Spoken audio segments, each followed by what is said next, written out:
तो इसलिए हम इसको शुरू के लिए अपोज कर रहे हैं क्योंकि 63A में जो तशरीह की थी जिसकी सुप्रीम कोर्ट ने उन्होंने कहा था कि आप जो लोटे हैं जिनको हम कहते हैं जो अपना वोट बेच के एक हुकूमत को गिराते हैं या बनाते हैं उनका जो वोट है वो काउंट नहीं किया जाएगा, यानी उसकी गिनती नहीं होगी और इसलिए वो अगर पैसे ले भी लेते हैं तो उनको जो देने वाले हैं उनको कोई फ़ायदा नहीं होगा।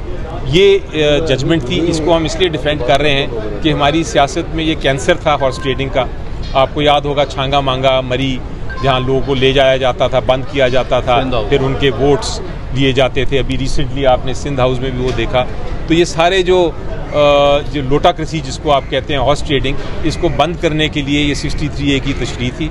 हम इसको इसलिए सपोर्ट कर रहे हैं कि ये जजमेंट जो थी दुरुस्त थी, वो उसकी सही तशरीह की थी आइन की, और अगर ये सुप्रीम कोर्ट बार एसोसिएशन की पिटिशन जो है वो उसको सारी चीज़ को रिवर्स करना चाहती है, वो चाहती है कि पिटिशन हमारी एक्सेप्ट हो और जो लोटाक्रेसी है, जो हॉर्स ट्रेडिंग है, जो करप्शन है, जो पैसे की रिश्वत चलती थी, जो लोग बिक जाते थे, अपने वोट्स बेचते थे, वो सारी चीज़ें वापस आ जाएं। हम चाहते हैं कि वो पाकिस्तान की सियासत में ना वापस आएँ, ये इशू है।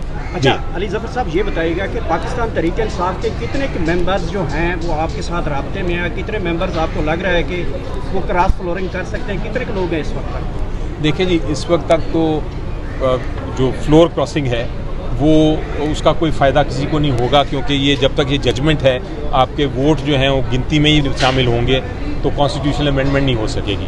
तो फ़िलहाल तो सारा कुछ ठीक है, लेकिन अगर कुछ रिवर्स होता है उसके लिए भी हमने तैयारी कर ली हुई है और हमारे साथ सारे इस वक्त लोग हमारे जो हैं वो सेफ़ जगहों पे हैं, हमें कोई खदशा नहीं। हमने उनको सबको डायरेक्शन दे दी है कि आपने वोट नहीं करना, तो इंशाल्लाह कोई वोट करने आएगा ही नहीं तो वो गिनती में शामिल ही नहीं होंगे। आपको खतरा है कि आपके बंदे कुछ बिके जाएंगे?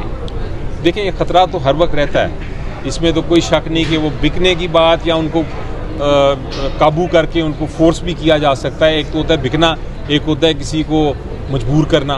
तो वो मजबूरी का से हमें ज़्यादा डर है, बिकने का कम है। मजबूरी क्या है आपके ख्याल में, क्या करेंगे, किस तरह मजबूर? देखें, लोगों को आप बहुत सारे तरीके हैं, आप टॉर्चर कर सकते हैं, आप उनको कोई ऐसी उनके फैमिली वालों को किडनैप करके टॉर्चर कर सकते हैं, बहुत सारे तरीक़ेकार हैं। लेकिन मकसद है कि हमें डर बेसिकली उससे ज़्यादा है। बाकी बिकने का भी पॉसिबिलिटी हो सकती है, लेकिन वो खदशा कम है।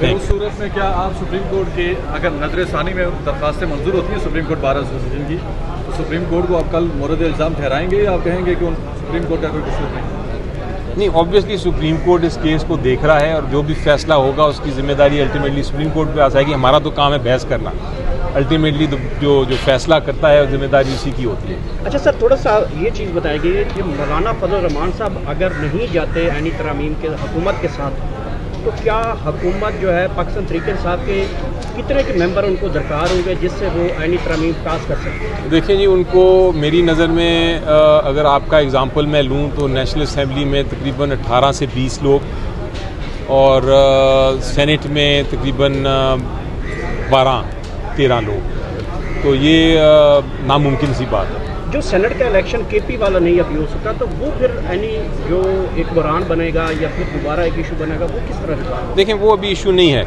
वो आईनी तरमीम के लिए आपको 2/3 चाहिए टोटल हाउस की, चाहे कोई आया हो या ना आया हो वो फ़र्क नहीं पड़ता। आपको नंबर जो है टोटल मेंबरशिप जो है सेनेट की और टोटल मेंबरशिप नेशनल असम्बली की, उसकी 2/3 चाहिए। तो वो KPK से आए हों या ना आए हों वो भी फ़र्क नहीं पड़ता। सवाल ये है कि हुकूमत के पास इतने नंबर हैं कि नहीं। अली ज़फ़र साहब, एक छोटा सा सवाल है कि नज़रिया ज़रूरत और पोलिटिकल डिमांड को छोड़ के बीइंग अ कॉन्स्टिट्यूशनलिस्ट आप बताएं कि आइन के आर्टिकल 63A से मुतल्लिक आपकी राय, ओरिजिनल राय क्या है बीइंग अ कॉन्स्टिट्यूशनलिस्ट? आपको पता है कि 63A का जो मेन केस था जिसका रिव्यू हो रहा है वो मैंने बहस की थी। जी जी। और मेरी बहस क्या थी वो मैं आपको आसान अल्फाज में बताऊँ। मेरी बहस ये थी कि आर्टिकल 63A जो है वो बाकायदा तौर पे ये कहता है कि आपने वोट अपने पार्लियामेंट्री लीडर के, अगर पार्लियामेंट्री लीडर के आपने वोट नहीं देना तो आपने वोट नहीं देना, ये उसका मैंडेट है।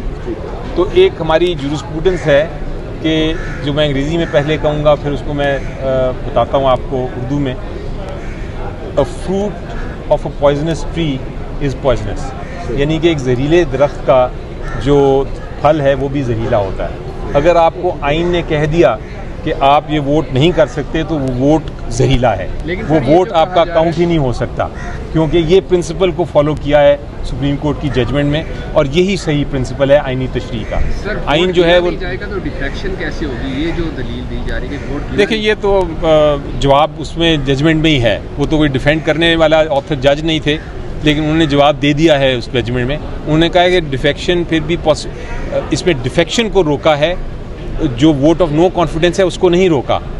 डिफेक्शन एक चीज़ है जब आप कोई पैसे खा के या कोई ऐसी चीज़ करके आप वोट भेज देते हैं और पार्लियामेंट्री पार्टी के बगैर बाद में उसके खिलाफ जाते हैं पार्लियामेंट्री पार्टी के, लेकिन जब आप वोट ऑफ नो कॉन्फिडेंस करनी है तो मेजॉरिटी अगर पार्टी की फैसला करती है तो वही पार्टी का फैसला होगा, फिर डिफेक्शन का इशू ही नहीं राइज होगा, फिर तो वो फैसला मेजॉरिटी पार्टी का होगा। याद रखें कि कोर्ट ने डिफ्रेंशिएट किया है पार्टी जो बाहर है पार्लियामेंट के और पार्टी जो अंदर है पार्लियामेंट के। तो अगर पार्लियामेंट्री पार्टी हम सारे बैठे हैं, हम 20 लोग हैं, हम में से 11 लोग फैसला करते हैं कि हमने हटा देना है अपने प्राइम मिनिस्टर को, तो हम कह सकते हैं, लेकिन अगर 2 कहते हैं कि हमने हटाना है तो फिर वो इजाज़त नहीं है। ये डिफरेंस है, अगर आपको समझ